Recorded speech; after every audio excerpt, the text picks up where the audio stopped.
Hello student, good morning good morning good morning. कैसे आप सभी? आई होप आप सभी अच्छे होंगे। और आज हम लोग बहुत ही अच्छा टॉपिक पढ़ने वाले हैं, ऑब्जेक्टिव क्वेश्चन आज हम लोग करेंगे, जो कि आपके बोर्ड एग्जाम के लिए बहुत बहुत इंपॉर्टेंट है। जैसा कि आप सभी जानते हैं कि पिछले साल के एग्जाम में यानी जो 2020 का एग्जाम हुआ था उसमें 50% यानी 50% क्वेश्चन ऑब्जेक्टिव आए थे। तो थ्योरेटिकल क्वेश्चन के साथ साथ हम सभी को ऑब्जेक्टिव क्वेश्चन भी आना चाहिए। तो ऐसा नहीं कि आपको ऑब्जेक्टिव नहीं आता है। जो बच्चे थ्योरेटिकल क्वेश्चन यानी लॉन्ग और शॉर्ट क्वेश्चन कमांड कर लेते हैं उनसे ऑब्जेक्टिव क्वेश्चन भी इजीली हो जाता है। लेकिन फिर भी हम चेक करेंगे आज, यानी एक तरह से आपकी एग्जाम लेंगे कि आप कितने ऑब्जेक्टिव क्वेश्चन को कर पाते हैं। तो आइए देखते हैं। आज का पहला क्वेश्चन है जो कि 2017 में आया हुआ क्वेश्चन है, ये बोर्ड में पूछा गया है। क्या क्वेश्चन है? Wheatstone bridge is used to. Wheatstone bridge is used to मतलब व्हीट स्टोन ब्रिज का यूज होता है। तो व्हीट स्टोन ब्रिज का यूज किस में होता है? तो कह रहा only to measure high resistance. Only high resistance को मेजर करने में, सिर्फ हाई रेजिस्टेंस को मेजर करने में। बी ऑप्शन कर रहा only to measure low resistance, यानी लो रेजिस्टेंस को मेजर करने में। ऑप्शन सी कह रहा है to measure high and low resistance. इससे हाई और लो दोनों प्रकार के रेजिस्टेंस को मेजर किया जाता है। और डी कह रहा है टू मेजर पोटेंशियल डिफरेंस, यानी पोटेंशियल डिफरेंस को मेजर करने में। तो ये आपको समझना है। व्हीट स्टोन ब्रिज आप पढ़ चुके हैं। व्हीट स्टोन ब्रिज का एक फॉर्मूला आया था P/Q इक्वल टू R/S। ये फॉर्मूला आया था, ठीक है।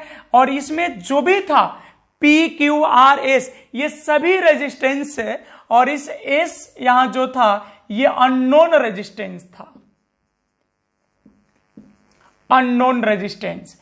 यहां इस फॉर्मूले में, यानी ये जो फॉर्मूला आया P/Q इक्वल टू R/S, क्या फॉर्मूला आया? P/Q equal to R/S। इसमें S अननोन रेजिस्टेंस था, लेकिन उस रेजिस्टेंस के बारे में यह नहीं कहा गया था कि वह लो होगा कि हाई होगा।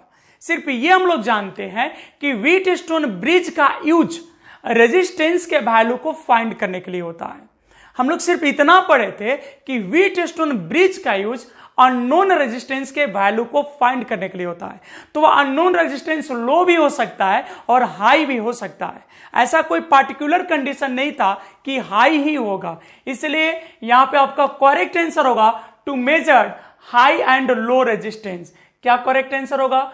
To measure low and high resistance, ठीक है। अब आते हैं अगला क्वेश्चन पे। अगला क्वेश्चन देखते हैं। अगला क्वेश्चन है Kirchhoff junction law. Kirchhoff junction law obeys. Kirchhoff junction law obeys, यानी किरचॉफ फर्स्ट लॉ या किरचॉफ जंक्शन लॉ या किरचॉफ करंट लॉ, ये सभी एक ही है। यहां पे किरचॉफ करंट लॉ भी बोल सकते हैं, यानी KCL। तो किरचॉफ जंक्शन लॉ किसको फॉलो करता है? कंजर्वेशन ऑफ एनर्जी को, कंजर्वेशन ऑफ चार्ज को, कंजर्वेशन ऑफ मोमेंटम को, या कंजर्वेशन ऑफ मास को। यहां पे बात हो रही है किरचॉफ फर्स्ट लॉ के। किरचॉफ फर्स्ट लॉ या बोले तो किरचॉफ करंट लॉ, या इसी को हम लोग बोलते हैं जंक्शन लॉ। Junction law. तो जैसा कि आपको हम दो कंडीशन ले लेते हैं, ये फर्स्ट कंडीशन, ये लास्ट कंडीशन। तो मान लो कि सर्किट का एक पॉइंट है, तो अभी यहां पे चार्ज कितना है? 0। करंट कितना है? 0। यहां पे टोटल करंट, टोटल चार्ज कितना है? 0 है, क्योंकि ये जो सर्किट का एक पॉइंट लिए हैं यहां पे कोई चार्ज नहीं है। लेकिन जब इससे करंट आया, मान लो यहां पे दूसरा कंडीशन लेते हैं, तो सपोज दैट ऐसे एक वायर आया, यहां से करंट I1 आया, इधर से करंट I2 आया, तो इनकमिंग करंट यहां हो गया I1 और I2, और सपोज दैट यहां से करंट I3 बाहर चला गया। तो जैसा कि हम लोग जानते हैं कि incoming current is equal to outgoing current according to Kirchhoff first law. Kirchhoff first law के अनुसार सभी जानते हैं कि आने वाली करंट और जाने वाली करंट क्या होती है, बराबर, यानी इस अनुसार हो जाएगा I1 plus I2 is equal to I3। मतलब जो करंट आया, मतलब जितना आने वाला है उतना जाने वाला है, मतलब यहां से जितना करंट आया उतना चला गया, तो फिर टोटल करंट कितना बच गया, तो 0, क्योंकि जो करंट आया वो चला गया। आने के मतलब जब वायर नहीं जोड़े थे, सिर्फ जंक्शन था, एक पॉइंट था, तो वहां पर अभी भी करंट 0 है, और जितना आया उतना चल गया तो अभी भी 0 है, तो इसमें करंट कंजर्व होता है। और करंट क्या है, तो फ्लो ऑफ चार्ज। करंट क्या है, तो फ्लो ऑफ चार्ज। तो यानी इसमें क्या कंजर्व होगा, तो चार्ज कंजर्व होगा। यहां पे क्या कंजर्व होगा, चार्ज, यानी ऑप्शन बी। याद रखिएगा, Kirchhoff junction law obeys, या Kirchhoff first law is obeys conservation of charge. ये किसको फॉलो करता है, तो कंजर्वेशन ऑफ चार्ज को फॉलो करता है। स्पष्ट है। अब तीसरा क्वेश्चन देखते हैं, क्वेश्चन नंबर 3। अब हम लोग देखते हैं क्वेश्चन नंबर 3। क्वेश्चन नंबर 3 क्या है, तो क्वेश्चन नंबर 3 है कि those property of circuit which is change to electric energy into temperature is called. Those property of circuit, यानी सर्किट का वह property which is change to electric energy in temperature, जो electric energy को temperature में बदलता है, is known as, उसे कहते हैं हम लोग, क्या कहते हैं भाई, तो resistance, current, voltage, electromotive force. हम आपके स्क्रीन पे मेरी नजर है कि आप कौन से आंसर दे रहे हैं, जल्दी से बताइए कौन सा होगा। मतलब एक सर्किट का आपको प्रॉपर्टी बताना है जो इलेक्ट्रिक एनर्जी को टेम्परेचर में बदलता है। तो आप जानते हैं इनमें कौन सा जिम्मेवार है जूल्स लॉ के लिए, हीटिंग इफेक्ट ऑफ करंट के लिए। तो देखो कौन सा जिम्मेवार है इसमें। मान लो ये एक सर्किट है, एक वायर है, ये पॉइंट बी है, ये पॉइंट ए है, इससे करंट जा रहा है I, तो इस करंट का अपोज कौन करता है, रेजिस्टेंस। तो करंट जाना चाह रहा है ए टू बी, करंट जाना चाह रहा है ए टू बी, और बीच में रेजिस्टेंस चार्ज फ्लो को रोकेगा। तो जब चार्ज फ्लो को रोकना चाह रहा है और फिर भी चार्ज ए से बी तक जा रहा है, मतलब इस रुकावट के अगेंस्ट में वर्क किया होगा, इस अपोजिशन के अपोजिंग में क्या किया होगा, वर्क किया होगा। और वर्क आप जानते हैं क्या, फॉर्म ऑफ एनर्जी। तो जब वर्क करता है तो उसकी इलेक्ट्रिक एनर्जी का कुछ पार्ट किस में बदल जाता है, हीट में। तो हीट में बदलने का मतलब क्या बढ़ जाएगा, उसकी टेम्परेचर। ठीक है, टेम्परेचर। ऐसे यहां पे टेम्परेचर ना देके यहां पे और अच्छा होता क्या, हीट। हीट ऐसे टेम्परेचर भी ऑप्शन में रख लेंगे। ठीक है, तो हीट, तो इज नोन एज, तो कौन सा अपोज कर रहा है, तो रेजिस्टेंस। यानी यहां पे फाइनल आंसर क्या होगा, रेजिस्टेंस। जैसे आप ही जा रहे हैं और आपको कहीं आप जा रहे हैं, कोई रोकेगा तो गुस्सा आएगा, गुस्सा आएगा, अंदर गर्मी बढ़ती है। तो उसी प्रकार करंट जब जाता है तो चार्ज फ्लो होता है। अब चार्ज फ्लो के रास्ते में रेजिस्टेंस रुकावट डालेगी, उसका क्या करेगा, अपोज करेगा उसको। तो अपोज करेगा तो उसके अगेंस्ट में वर्क करेगा, तो वही वर्क हीट में चेंज हो जाता है, जिसकी वजह से टेम्परेचर बढ़ जाती है। तो वो कौन सा होगा, रेजिस्टेंस। तो जल्दी से स्क्रीनशॉट लीजिए। अब अगला देखते हैं। तो अब तक आप लोग 3 क्वेश्चन देख चुके थे। अब कितने क्वेश्चन देख लिए थे आप लोग, 3 क्वेश्चन। और अभी जो बोर्ड पे है ये टोटल क्वेश्चन, यहां पे हम लोग 4 क्वेश्चन लिए हैं और ये चारों क्वेश्चन बोर्ड में पूछे जा चुके हैं। मतलब ये चारों क्वेश्चन अपने आप में इंपॉर्टेंट है। तो चलिए हम बारी बारी से देखते हैं। ठीक है, आप अपने आंसर को लेकर तैयार रहेंगे। क्वेश्चन क्या है, तो क्वेश्चन नंबर 4 है कि at any point of circuit, Kirchhoff's law से है, at any point of circuit the algebraic sum of all current, यानी the algebraic sum of all meeting currents, at any point of circuit the algebraic sum of all current be equal to 0, infinite, positive और negative. और ये 2 बार पूछा गया, 2015 में भी पूछा गया है, 2016 में भी पूछा गया है। ठीक है, तो कहने का मतलब है कि क्वेश्चन कर रहा है कि किसी सर्किट के किसी पॉइंट पर ऑल करंट का जो अलजेब्रिक सम होता है वह कितना होता है, पॉजिटिव होता है, नेगेटिव होता है, 0 होता है या इन्फिनाइट होता है। ठीक है, आपको बताना है। तो ये जो स्टेटमेंट है ये किरचॉफ फर्स्ट लॉ से जुड़ा है, और किरचॉफ फर्स्ट लॉ में हम लोग पढ़े थे sigma I is equal to 0। क्या पढ़े थे? Sigma I is equal to 0 means I1 plus I2 plus I3, मतलब जितने भी होंगे current dot dot plus IN is equal to 0। यानी ऑल करंट का जो अलजेब्रिक सम होता है वह कितना होता है? 0 होता है। तो यहां पे जो आपकी आंसर होगी वह कौन सा होगा? Option number A. और ये क्वेश्चन रिलेट करता है किरचॉफ फर्स्ट लॉ को, किरचॉफ जंक्शन लॉ को। ठीक है, अगला क्वेश्चन देखते हैं। If 10 ampere current is passing through a wire for 10 second, मतलब कह रहा है कि 10 एम्पियर का करंट है और एक वायर से 10 सेकेंड तक जा रहा है। जल्दी से बनाइए और कमेंट बोलिए कितना होगा। If 10 ampere current is passing through a wire for 10 second, मतलब 10 एम्पियर की करंट है और 10 सेकेंड तक एक वायर से पास करता है। और कह रहा and potential difference is 15 volt, और पोटेंशियल डिफरेंस कितना है? 15 वोल्ट है। तो कह रहा then work done is equal to, तो वर्क कितना होगा? तो वर्क क्यों होगा? तो पोटेंशियल डिफरेंस है।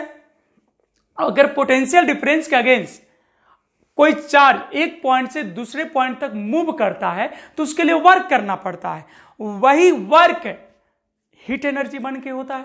तो यानी ये क्वेश्चन रिलेट करता है हीटिंग इफेक्ट ऑफ करंट को। तो यहां जो वर्क निकलेगा ये हीटिंग इफेक्ट ऑफ करंट से निकलेगा, यानी यहां आपको हीट एनर्जी निकालना पड़ेगा। ये जूल्स लॉ से रिलेट है।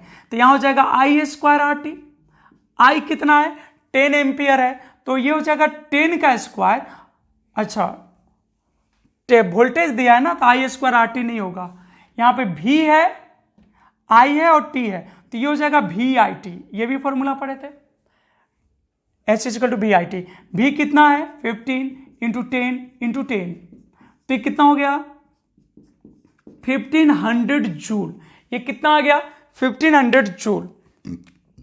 तो क्या ये ऑप्शन में दिया हुआ है कहीं? देखो अच्छे से, ये कई ऑप्शन में है कहीं भी? देखो इसका भी ऑप्शन नंबर ए ही हो गया, यहां पे भी ऑप्शन नंबर ए में ही था। अब आते यहां पे, यानी कौन सा क्वेश्चन? ये भी पूछा हुआ था 2012 में। उम्मीद करें दोनों क्वेश्चन आप समझ गए होंगे। अब क्वेश्चन नंबर 6 पे आते हैं। तो क्वेश्चन नंबर 6 है कि kilowatt is unit of, kilowatt किसका यूनिट है? तो देखो ना, ये वाट है, kilowatt hour, kilowatt hour, hour छूट गया, तो किलोवाट आवर। तो वाट किसकी यूनिट है? तो वाट यूनिट है पावर की, और इसमें साथ में आवर है, तो आवर किसका यूनिट है? टाइम का। तो पावर इंटू टाइम क्या होता है? तो पावर इंटू टाइम, चूंकि पावर इक्वल टू होता है एनर्जी अपॉन टाइम, या फिर बोल सकते हो work upon time. Power equal to क्या होता है? तो एनर्जी अपॉन टाइम या वर्क अपॉन टाइम। तो पीटी, तो पीटी को हम लोग या तो ई लिखेंगे, या तो ई लिखेंगे या फिर वर्क लिखेंगे, यानी या तो एनर्जी लिखेंगे या फिर वर्क लिखेंगे। तो ऑप्शन देखो यहां पे, यानी किलोवाट आवर किसका यूनिट होना चाहिए? या तो एनर्जी या वर्क। तो यहां पे कौन सा ऑप्शन दिया हुआ है? तो इसमें देखो पावर नहीं होगा, टॉर्क नहीं होगा, जबकि वाट आवर देख के बहुत लोग पावर भी टिक कर देते हैं। यहां पे क्या होगा? तो इसका फाइनल आंसर होगा बी, एनर्जी। इसके साथ साथ एनर्जी के साथ साथ वर्क भी दे सकता है, यानी वर्क भी होगा और एनर्जी भी होगा, ये दोनों आंसर होंगे। अगर मान लो एनर्जी ना देके यहां पे वर्क दिया होता तो फिर हम वर्क को फाइनल आंसर मानते हैं। ठीक है, स्पष्ट है यहां तक? आप सभी को समझ में आ रहा है? तो चलिए, आप सभी समझ रहे हैं इसको। अब अगला क्वेश्चन देखते हैं, यानी क्वेश्चन नंबर 7 देखते हैं। क्वेश्चन नंबर 7 कर रहा है Kirchhoff's loop law, Kirchhoff loops law, यानी किरचॉफ लॉ हम लोग पढ़े थे। तो किरचॉफ में 2 लॉ थे, एक फर्स्ट लॉ और एक सेकेंड लॉ। फर्स्ट लॉ को जंक्शन लॉ बोलते हैं, सेकेंड लॉ को लूप लॉ बोलते थे। तो किरचॉफ लूप लॉ और या इसी को बोलते हैं Kirchhoff voltage law are based on, ये किस पे बेस है? तो देखो, तो ये तो वोल्टेज लॉ पे है, तो ये तो होता था सिग्मा V = 0 वोल्टेज लॉ। तो यहां पे वोल्टेज यानी पोटेंशियल डिफरेंस या ईएमएफ था इसमें, भी सिग्मा IR = सिग्मा E था ना, तो उधर ईएमएफ था, इधर V = IR। तो IR क्या था? वोल्टेज था, पोटेंशियल डिफरेंस था। तो ये एक तरह का क्या है? पोटेंशियल डिफरेंस का डेफिनेशन क्या है? The amount of work done to moving to displacing a charge particle from one point to another point in a circuit. मतलब सर्किट में चार्ज पार्टिकल को एक पॉइंट से दूसरे पॉइंट तक ले जाने में जो वर्क होता है उसको हम लोग पोटेंशियल डिफरेंस कहते हैं। तो पोटेंशियल डिफरेंस हो या ईएमएफ हो, ये किससे रिलेट करता है? वर्क से। और वर्क किससे रिलेट करता है? तो एनर्जी से। तो किरचॉफ लूप लॉ या किरचॉफ वोल्टेज लॉ या फिर किरचॉफ सेकेंड लॉ किससे रिलेट करता है? तो कंजर्वेशन ऑफ एनर्जी से। किससे रिलेट करता है? कंजर्वेशन ऑफ एनर्जी से। और यह भी पूछा हुआ था 2017 में। तो Kirchhoff loop law, Kirchhoff voltage law और किरचॉफ सेकेंड लॉ ये किससे रिलेट करता है? तो कंजर्वेशन ऑफ एनर्जी से। अगर यही फर्स्ट लॉ होता Kirchhoff first law, Kirchhoff current law या जक्सन लॉ, तो वह किससे रिलेट करता? तो कंजर्वेशन ऑफ चार्ज से। तो ये आपका हो गया, इसको स्क्रीनशॉट लीजिए। चलिए तो अब देखते हैं अगला क्वेश्चन। अगला क्वेश्चन आपके स्क्रीन पे है। क्वेश्चन नंबर 8 क्या है? चलिए बारी बारी से 3 क्वेश्चन फिर है, तीनों क्वेश्चन को देखने के बाद फिर हम आगे बढ़ेंगे। तो आप कोशिश करते रहिए और हाँ, इसका नोट्स जरूर बनाइएगा। ये जो क्वेश्चन हो रहे हैं ये एग्जाम के व्यू से बहुत इंपॉर्टेंट है। जो ऑब्जेक्टिव एग्जाम आपका 50% रहता है उसके लिए बहुत इंपॉर्टेंट है। तो क्वेश्चन नंबर नेक्स्ट मतलब 8 है कि which element are used in electric heater. Which element are used in electric heater, मतलब इलेक्ट्रिक हीटर में कौन से एलिमेंट को यूज करते हैं। तो इलेक्ट्रिक हीटर का वर्क क्या है? तो इलेक्ट्रिक हीटर का यूज हम लोग जनरली मतलब जैसे कुकिंग के लिए करते हैं। किसके लिए करते हैं? कुकिंग के लिए। तो वहां क्या चाहिए? करंट से हीट चाहिए। तो करंट से हीट को कौन बदलता है? ऐसा क्वेश्चन हम ऑब्जेक्टिव में किए तो वह प्रॉपर्टी को हम लोग रेजिस्टेंस बोलते हैं। क्या कहते हैं? रेजिस्टेंस। यानी कहने का मतलब है कि इलेक्ट्रिक हीटर को बनाने के लिए जो एलिमेंट हम लोग यूज करेंगे वह क्या होना चाहिए? तो उसका रेजिस्टेंस हाई होना चाहिए। तो बात करते हैं मेटल और नॉन मेटल में। तो मेटल्स की रेजिस्टेंस वैल्यू कम होती है क्योंकि तो गुड कंडक्टर ऑफ करंट होता है। तो रेजिस्टेंस हाई किसका होगा? तो नॉन कंडक्टर का, इंसुलेटर का, नॉन कंडक्टर का। तो यहां कॉपर है, प्लेटिनम है, ये सब क्या है? तो ये कंडक्टर है। टंगस्टन जो है एक तरह का एलोवाइज हो जाता है। अब यहां पे बच गया नाइक्रोम। तो नाइक्रोम क्या है? तो नॉन मेटल है। आपका नाइक्रोम क्या है? नॉन मेटल है। तो इसका रेजिस्टेंस वैल्यू जो होगा मेटल से क्या होगा? बहुत अधिक होगा।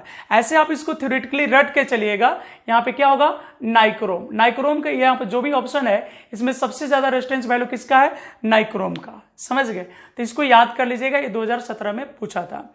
अब यहां पे देखिए दिया है कि इन गिवन फिगर, यानी एक फिगर दिया हुआ है, कैलकुलेट द इक्विवेलेंट रेजिस्टेंस। आपको इक्विवेलेंट रेजिस्टेंस बताना है। ठीक है, तो देखो ये सपोज दैट इसको मान ले P, इसको मान ले Q, इसको मान ले R, इसको मान ले S। तो एक तरह से देखने पे तो ये व्हीटस्टोन ब्रिज की तरह है। तो क्या ये व्हीटस्टोन ब्रिज है? क्या ये बैलेंस है? तो बैलेंस होने के लिए था formula P/Q equal to R/S। ये बराबर होना चाहिए। तो P इसमें कितना है? तो 5। Q कितना है? 4। R कितना है? 10। S कितना है? तो S है 8। तो ये भी अगर कहे हम 2 बार में कट जाएगा तो ये भी तो 5 8 का है। मतलब दोनों का रेशियो क्या है? सेम है ना। लेकिन ये एक्चुअली गलत लिख दिए। यहाँ पे PQ यहां लिखते थे, RS यहां लिखते थे। तो फिर भी अगर लेंगे तो 1/2 का रेशियो आएगा। देखो 5 10 4 8। तो 4 8, ये 1/2 1/2 सेम रेशियो आ रहा है। इसको कटाओगे तो 1/2, इसको भी कटाओगे तो 1/2, तो बराबर आ रहा है। इसका मतलब है कि ये बैलेंस व्हीटस्टोन है। कैसा व्हीटस्टोन है? बैलेंस। और बैलेंस व्हीटस्टोन ब्रिज में, बैलेंस व्हीटस्टोन ब्रिज में ये जो ब्रिज वाला रेजिस्टेंस है यहां से तो करंट आएगा नहीं। तो जब करंट ही नहीं आएगा तो इस वायर की कोई जरूरत नहीं है। यहां पे जो बीच वाला था, जो ब्रिज वाला था, उससे तो करंट 0 हो जाता IG। तो जब इससे कोई करंट ही नहीं आएगा तो इस वायर को रखने से क्या फायदा है? तो इसको अगले स्टेप में हम लोग हटा लेंगे। तो जब हटा लेंगे तो कुछ फिगर मेरा ऐसे हो जाएगा, इस टाइप का फिगर हो जाएगा। ये वैल्यू कितना था? तो 4। ये कितना था? 5। ये कितना था? 10। ये कितना था? 8। ठीक है, तो ये दोनों तो सीरीज में हो गया तो 9 हो जाएगा, और ये दोनों के बदले में कितना हो गया, ये दोनों चूंकि सीरीज में है तो 9 हो गया, और ये दोनों के बदले में 18 हो गया। ठीक है, अब ये दोनों किस ऑर्डर में है, तो पैरेलल में, तो जो पैरेलल में है तो 1/r कर देंगे, तो 1/r इक्वल टू हो जाएगा 1/9 प्लस 1/18। एलसीएम कितना हो जाएगा 18, 1/r, तो 18 ऊपर कितना हो गया 2 + 1 हो गया, तो यहां पे r इक्वल टू 18/3, 18/3, तो ये कितने टाइम में कट जाएगा 6 टाइम में, तो यहां पे फाइनल आंसर क्या हो जाएगा 6 ओम। ठीक है, तो इस टाइप का क्वेश्चन रहेगा ऑब्जेक्टिव में, तो आप बना लोगे जल्दी से। ये दोनों क्या होता है सीरीज में हो जाता है, बस P/Q आना चाहिए। अगर आप कहोगे कि अगर सर बराबर नहीं हुआ तो फिर आपको बनेगा किरचॉफ लॉ से, इस टाइप का एनसीईआरटी क्वेश्चन एक बनवाए थे हम, तो फिर वो लॉन्ग क्वेश्चन हो जाएगा, अब शॉर्ट का सवाल ही नहीं है। अब यहां पे देखो ये दिया हुआ नहीं रहेगा, ये सेम पोटेंशियल नहीं दिया हुआ रहेगा। अब यहां पे भी आपको इक्विवेलेंट रेजिस्टेंस बताना है, ये भी ऑब्जेक्टिव टाइप का ही क्वेश्चन है, इक्विवेलेंट रेजिस्टेंस बताना है यहां पे भी। तो आपको पता है इस टाइप का हम न्यूमेरिकल कराए थे, इसको हम लोग बोलते हैं सेम पोटेंशियल,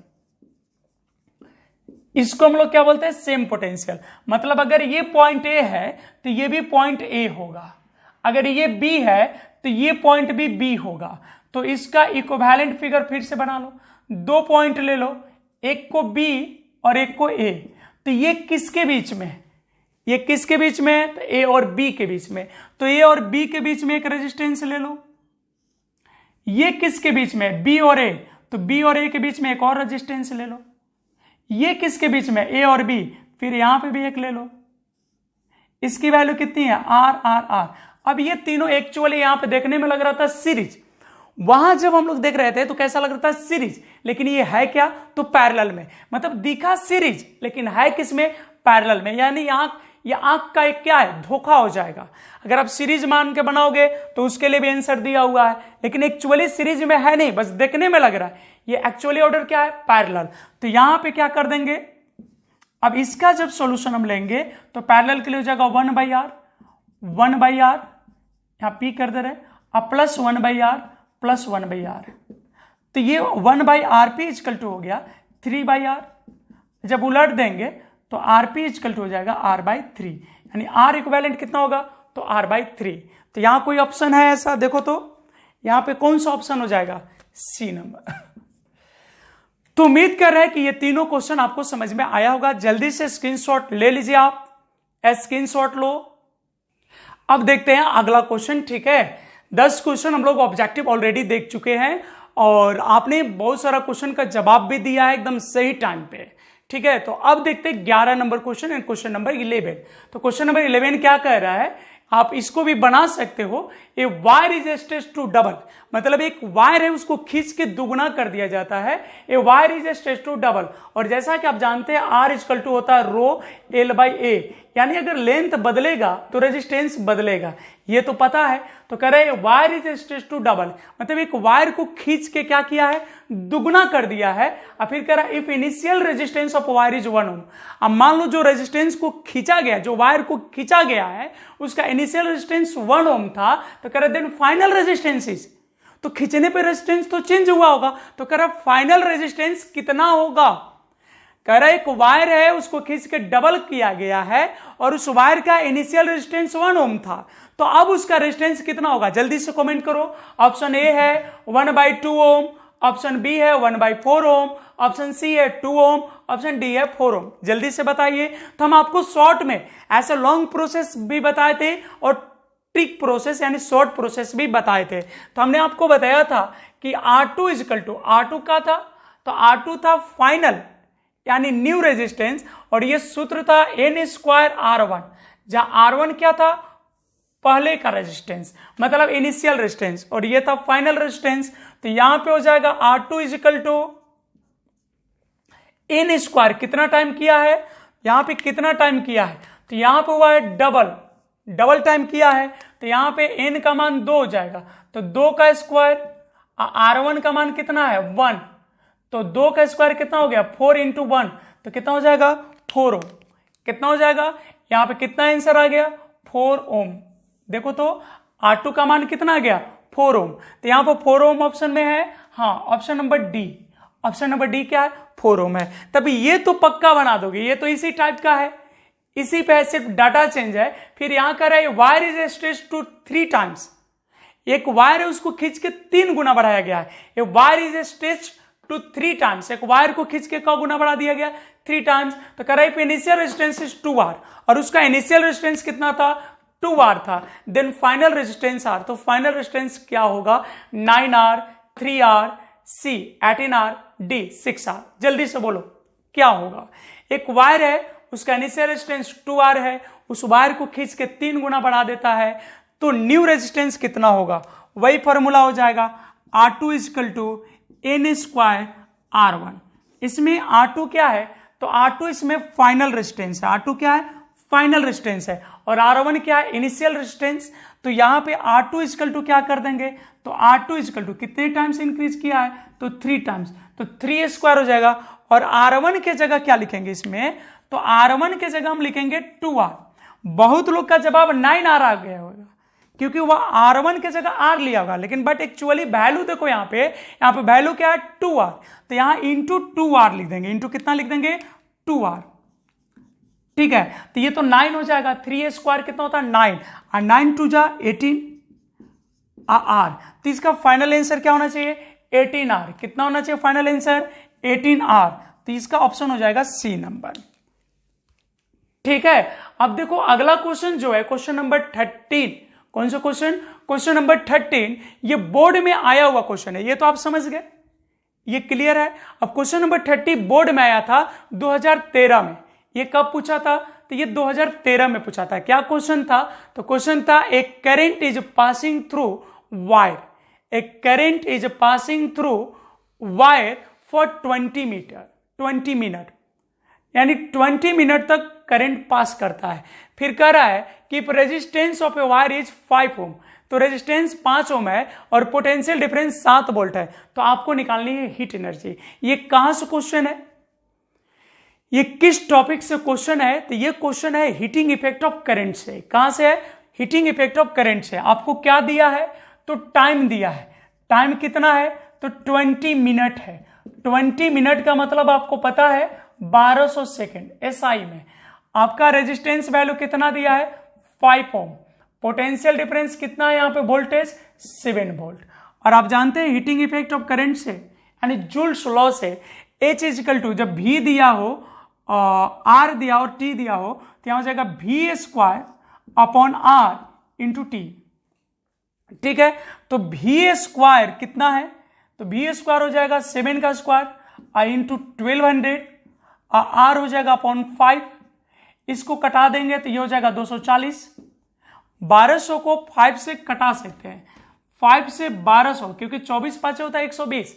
अब 24 मतलब 240 इंटू 49 करोगे तो यहां हीट का मान आ जाएगा 11,760, ये आ जाएगा। बट ये जो यूनिट है ये जूल में आएगा, ये किस में आएगा, जूल में। और मेरे सभी आंसर किस में है, कैलोरी में। तो जूल को कैलोरी में बदलने के लिए क्या करते हैं, सोचो। जूल को कैलोरी में बदलने के लिए हम लोग क्या करते हैं, तो 4.2 से डिवाइड कर देते हैं, तो ये हो जाएगा 11,760 भागा 4.2। अब ये हो गया कैलोरी में, तो इसमें भाग दे के देख लेना तुम, आ जाएगा 2800। आप देख लीजिएगा भाग, आप डिवाइड करके देख लीजिएगा कितना आ जाएगा, 2800। यानी आपकी फाइनल आंसर कितनी होगी, 2800। ठीक है, तो ये तीनों क्वेश्चन देखे आप, तीन क्या 13 क्वेश्चन बनाए, और टोटल क्वेश्चन ऑब्जेक्टिव में एकदम मस्त क्वेश्चन था। मतलब हर क्वेश्चन अपने आप में इंपॉर्टेंट है। तो जल्दी से स्क्रीनशॉट लिया जाए और नोट्स बुक पे जरूर उतारिएगा। चलिए देखते हैं अब अगला क्वेश्चन। तो अगला क्वेश्चन क्या है, क्वेश्चन नंबर 14 यानी क्वेश्चन नंबर 14। यहां पर कह रहा है if metallic conductor is heated then their resistance to be. कह रहा है एक मेटल से बना हुआ कंडक्टर है और उसको क्या किया गया है, हीट किया गया है। मतलब हीट करने का मतलब है कि उसके टेम्परेचर को बढ़ाया गया है। If metallic conductor is heated मतलब मेटालिक कंडक्टर के टेम्परेचर को इंक्रीज किए। यहां पर क्वेश्चन ऐसे भी दे सकता था कि temperature of metallic conductor is increase then their resistance to B.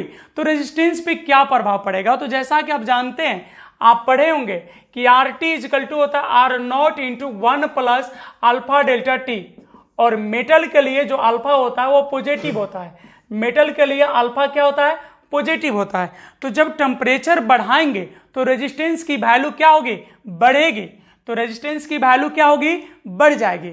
और यही अगर यहां पे क्या होता, सेमीकंडक्टर होता, तो सेमीकंडक्टर की जो रेजिस्टिविटी या रेजिस्टेंस होता है वह डिक्रीज कर जाता है, लेकिन कंडक्टर को गर्म करने पर उसकी रेजिस्टिविटी क्या होती है, या रेजिस्टेंस बढ़ जाता है। ठीक है, अब यहां पर कर रहा है find the value of given carbon resistance. आपको एक फिगर दिया गया है कार्बन रेजिस्टेंस का और इसको वैल्यू बताना है। तो देखो यहां पे कैसे करेंगे हम, यहां पहला कलर है येलो, दूसरा कलर है वॉयलेट, तीसरा है ब्राउन और चौथा गोल्डन। पहला क्या है, yellow violet brown, yellow yellow violet brown. ठीक है, और आपको बताना है इसका वैल्यू। तो पहली चीज की आप जो ट्रिक वर्ड पढ़े थे BB Rao, your great Britain very good wife, यही पढ़े थे ना।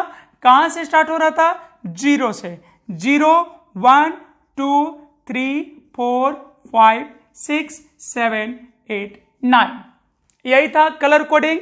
अब आपको पता होना चाहिए कि पहला बी जो था वह ब्लैक को रिप्रेजेंट करता था, पहला बी किसको रिप्रेजेंट करता था, ब्लैक को, दूसरा बी ब्राउन को और तीसरा बी ब्लू को। तो यहां पे क्या है कि यहां पे है कि ब्राउन, तो ब्राउन तो बीच वाला होगा, तो इसके ये वाला नहीं, ये तो ब्लैक हो गया, ये ब्राउन है। ठीक है, तो अब आते हैं वैल्यू पे। तो यहां पे तो चेक करेंगे कि पहला कलर कौन है, येलो, तो येलो का वैल्यू कितना होता है, 4, तो यानी पहला डिजिट तो 4 होगा। और जब ऑप्शन पे देखेंगे तो इसमें 5 है, तो ये तो ऐसे ही नहीं होगा, ये नहीं होगा, ये दोनों तो होगा नहीं। क्यों, क्योंकि पहला यहां पे सिग्निफिकेंट येलो है और येलो का कोडिंग कितना है, 4, तो ये दोनों 5 और 7 वाला तो ऐसे ही गलत हो गया। अब बच गया 4 वाला, तो 470 वाला 2 वैल्यू है। तो यहां जब हम देखेंगे तो गोल्डन है। अब गोल्डन का जो टॉलरेंस परसेंटेज होता है वह ±5% होता है, तो इसमें तो दिया +% ±10%, तो ये भी मेरा गलत हो गया। तो फाइनल आंसर क्या होगा, ए। ऐसे आप निकाल के चेक करना चाहते हो तो आप देख लो, देखो येलो के लिए क्या लिखते हैं, तो 4 लिखते हैं, येलो के लिए क्या लिखते हैं, 4 लिखते हैं। वॉयलेट के लिए क्या लिखते हैं, तो वॉयलेट के लिए 7 लिखते हैं इंटू 10। आप ब्राउन के लिए क्या लिखते हैं, 1, तो 10⁻1 मतलब 10, तो इसको मल्टीप्लाई करोगे तो कितना हो जाएगा, 470। चूंकि गोल्डन कलर है तो टॉलरेंस हो जाएगा ±5%। अब आ जाते हैं यहां पे, कह रहा है इन इक्वल रेजिस्टेंस है, इक्वल मतलब प्रत्येक का रेजिस्टेंस मान लो R है, कैपिटल R स्मॉल r कुछ भी मान लो, तो n इक्वल रेजिस्टेंस है और एक बार उसको सीरीज में कनेक्ट कर रहे हैं और फिर पैरेलल में, मतलब यहां कह रहा है n equal resistance R connected in series and again in parallel, यानी एक बार सीरीज में जोड़ो और फिर पैरेलल में। अतः कह रहा है कि then RS upon RP is equal to, तो RS है सीरीज कॉम्बिनेशन, RP है पैरेलल कॉम्बिनेशन। तो यहां पूछ रहा है कि इनका रेशियो क्या होगा, तो आप पढ़े थे RS इक्वल टू होता था NR और RP इक्वल टू होता है R/N, पढ़े थे ना। तो ये तो ऊपर चला जाएगा, ऊपर चला जाएगा और ये R कट जाएगा, तो कितना बच जाएगा, N², मतलब RS upon RP equal to हो जाएगा N² अपॉन 1, मतलब N² इज टू 1। तो है ये ऑप्शन में, देखो ऑप्शन नंबर ए हो गया। तो यहां तक सबको क्लियर है, यहां तक स्पष्ट है, स्क्रीनशॉट जल्दी से लेंगे।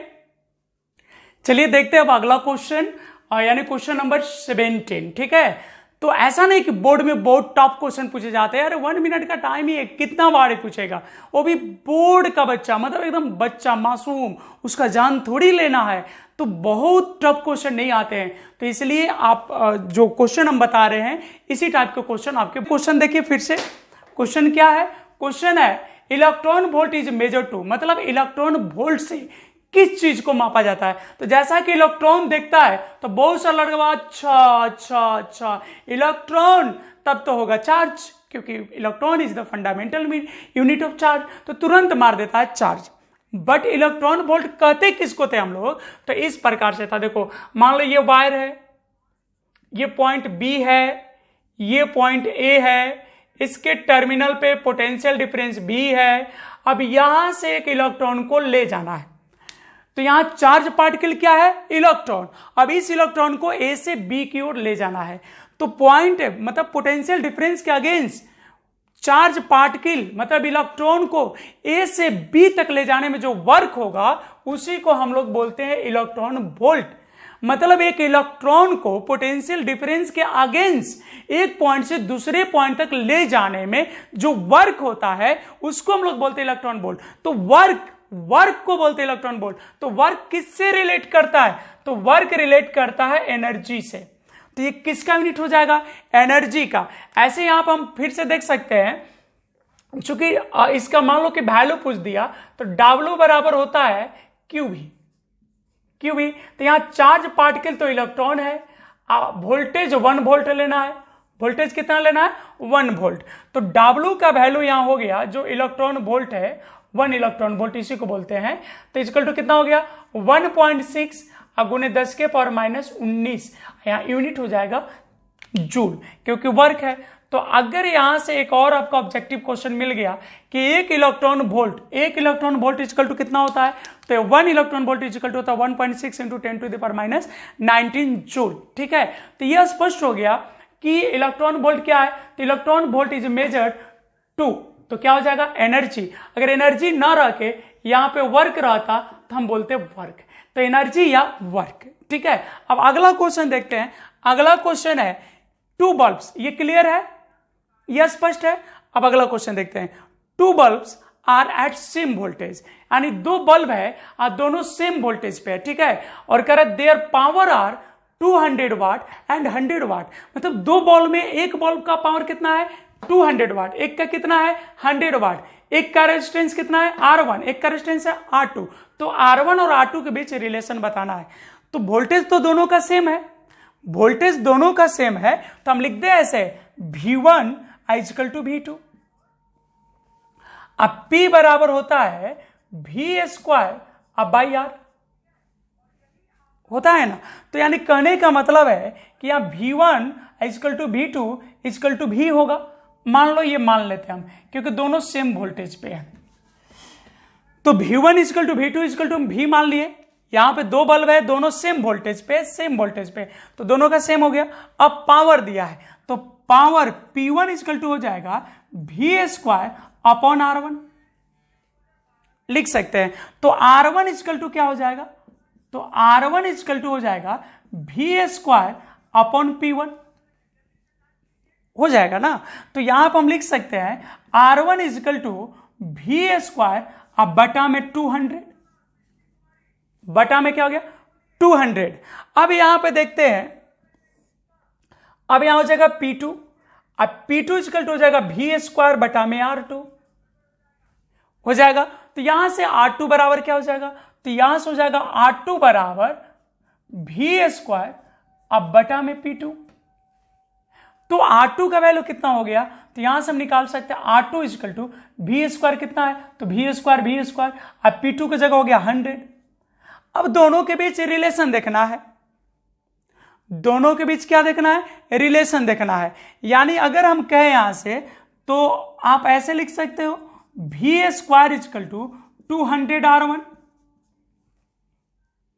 हो जाएगा। नहीं दिख रहा है? यहां से हम बोल सकते हैं ना V² इक्वल टू 200 R1, और यहां से देखे तो V² इक्वल टू 100 R2। अब चूंकि दोनों V² है, ये भी V² है, ये भी V² है, तो दोनों को बराबर कर सकते हैं। तो हो जाएगा 100 R2 अब बराबर 200 R1। तो ये कितने बार में कट गया? 2 बार में। तो क्या आ गया? क्या गया? तो R2 बराबर आ गया 2R1। R2 बराबर कितना आ गया? 2R1। ठीक है, फिर से देख लो, वोल्टेज तो सेम है, तो V1 equal to V2 equal to V। अब पावर, तो पावर इक्वल टू होता है V square by R। Power क्या होता है? V square by R। तो यहाँ पावर P1 ले ले, P1 equal to V square by R1, तो R1 इक्वल टू हो जाएगा V स्क्वायर बाई P1, तो R1, अब P1 का वैल्यू दिया है 200, तो रख दिए। इसी प्रकार ये निकाल दिए। फिर यहाँ पे तो R2 equal to 2R1, R2 equal to 2R1, यानी ऑप्शन क्या हो जाएगा? B। ऑप्शन क्या हो गया? B। स्पष्ट है? इसको मिटाएंगे यहां तक, ये देख लो, समझ में आ गया? और इसको नोट करके देखना, नोट करके वीडियो को पॉज करो, नोट करो, और तब देखो आपको समझ में आ जाएगा। ठीक है, तो यहां पे हम मिटा लेते हैं इधर। जो क्वेश्चन नंबर 19 है, यह अक्सर कंफ्यूजन देता है। ठीक है, कह रहा है कि the resistance value of healthy human body, यानी मानव शरीर का रेजिस्टेंस क्या होता है? तो पहली चीज की ह्यूमन बॉडी का एक पार्टिकुलर रेजिस्टेंस नहीं होता है। ठीक है, और अगर ह्यूमन बॉडी ड्राई है तो इसकी वैल्यू बहुत हाई हो जाती है। मतलब अगर स्किन की बात करें और स्किन ड्राई है, मतलब इसमें कोई नमी नहीं, नमी 0 है, मतलब मरा हुआ आदमी में भी नमी होगा। मतलब इसके पूरा तरह से सुखा दिया जाए तो इसकी रेजिस्टेंस वैल्यू 50,000 ओम से 1 लाख से अधिक भी हो सकता है। लेकिन ये अब नॉर्मल ह्यूमन बॉडी की बात हुई। नॉर्मल का कितना होता है? तो देखो, ह्यूमन ऐसे ही होता है। ह्यूमन कैसे होता है? ऐसे, ये सिर हो गया, यहां से बॉडी बनेगा, ये इसका बॉडी हो गया, ये इसके पैर हो गए, ये इसके पैर हो गए, ये इसके हाथ हो गए, ऐसे। तो इस ह्यूमन बॉडी के पार्ट वाइज अलग अलग, चूंकि जहां लेंथ अधिक होगा वहां रेजिस्टेंस बड़ा होगा। तो जो ये पैर है, ह्यूमन बॉडी का ये जो पैर है, इसकी रेजिस्टेंस वैल्यू मेडिकल में देखा गया है 500 मिला है, और इस पैर का भी मिला है 500 ओम। इस हैंड के लिए, इस पैर से थोड़ा सा लंबाई छोटा है तो इसकी मोटाई भी कम है, तो इस हैंड के लिए भी अप्रॉक्सिमेटली 500 ओम, इसके लिए भी 500 ओम। मतलब फिक्स नहीं है, किसी का 520 भी हो सकता है, किसी का 480 भी हो सकता है, कोई के हाथ का प्रतिरोध 600 भी हो सकता है। और ये जो पार्ट होता है, ये जो चेस्ट वाला पार्ट होता है, ये जो राउंड वाला पार्ट होता है, ये वाला जो पार्ट होता है, ये वाला जो पार्ट होता है, इसका होता है 100 ओम। कितना होता है? 100 ओम। अब मान लो हाथ से हाथ, मतलब इस हाथ से अगर इस हाथ तक ले तो ये 500, ये 500, अब बीच में ये चेस्ट वाला 100, ये तीनों सीरीज में आ गया। तो हैंड टू हैंड रेजिस्टेंस होता है 500 प्लस 100 प्लस 500, मतलब 1100 ओम। हैंड टू हैंड कितना हो जाता है? 1100 ओम। अब मान लो लेग टू लेग, मतलब नीचे से ऐसे आया, फिर ऐसे, मतलब ऐसे लेग से ये, तो मान लो यहां पैर गए, पैर तो इससे जुड़ा हुआ है, तो ये 500, ये 100 और ये 500, फिर सीरीज में हो जाएगा। तो लेग टू लेग भी हो जाएगा कितना? 500 प्लस 100 प्लस 500, तो फिर हो गया 1100 ओम। तो अप्रॉक्सिमेटली ये वैल्यू है, मतलब किसी का ह्यूमन बॉडी का 1200 भी हो सकता है, किसी का 1000 भी हो सकता है, किसी का 900 भी हो सकता है। बट चूंकि ह्यूमन बॉडी में तो पानी है, 70% पानी है, तो जो मतलब वाटर ह्यूमन बॉडी होता है, उसका मतलब स्वस्थ आदमी का जो होता है वह कितना हम लोग मानते हैं? तो 1000 मानते हैं। कितना मानते हैं? 1000। कितना मानते हैं? 1000। ठीक है, बहुत सारे जो गेस पेपर है या क्वेश्चन बैंक है वह दे देता है 10,000, बट गलत है। ये 50,000 ये किसके लिए होगा? ड्राई ह्यूमन स्किन के लिए, मतलब जिसके स्किन में कोई जान ना हो, एकदम पूरी तरह से सिकुड़ गया, एकदम उसमें कुछ नहीं बचा है, उसका रेजिस्टेंस वैल्यू बहुत हाई हो जाता है। लेकिन जो हेल्दी ह्यूमन बॉडी है उसका कुछ कंस्ट्रक्शन ऐसा ही होता है। ठीक है, तो उम्मीद कर रहे हैं अब कोई डाउट नहीं होगा, विथ एक्सप्लेनेशन है ये, तो आपको पूरी तरह से ये याद रहेगा, है ना। अब चलो इसके बाद 20 क्वेश्चन देखते हैं, और अब हम लोग देख लेते हैं लास्ट क्वेश्चन। आज बस 20 ऑब्जेक्टिव क्वेश्चन करेंगे, आज के लिए बहुत ज्यादा है। ठीक है, इतने बनाने में तो आपकी हालत खराब हो जाएगी। तो डायमेंशनल फॉर्मूला ऑफ ईएमएफ, तो देखो चाहे डायमेंशनल फॉर्मूला आपसे ईएमएफ का पूछा जाए या फिर आपसे पोटेंशियल डिफरेंस का पूछा जाए, ठीक है, या आपसे इलेक्ट्रिक पोटेंशियल का पूछा जाए, समझ गए, इलेक्ट्रोमोटिव फोर्स का हो या पोटेंशियल डिफरेंस का हो या इलेक्ट्रिक पोटेंशियल का हो, समझिए ये ईएमएफ का मतलब है इलेक्ट्रोमोटिव फोर्स, पीडी का मतलब है पोटेंशियल डिफरेंस, ईपी का मतलब है इलेक्ट्रिक पोटेंशियल, इस सबका वैल्यू होता है वर्क बटा में चार्ज। तो सबसे पहले वर्क का डायमेंशन फॉर्मूला, तो वर्क का डायमेंशन फॉर्मूला होता है एम एल स्क्वायर टी के पावर -2 और चार्ज का होता है एटी, ठीक है। तो अब इसको हम लिख सकते हैं एम एल, देखो एल स्क्वायर और टी के पावर, तो -2 पहले से है, एक माइनस और चल जाएगा तो -3 हो गया, ए के पावर -1। तो बोलो इस तरह का कोई ऑप्शन है, एम एल स्क्वायर टी के पावर -3 ए के पावर -1, ऐसा कोई ऑप्शन है? तो चेक करो, अरे ये तो पहले ही में है, तो ए नंबर, ठीक है।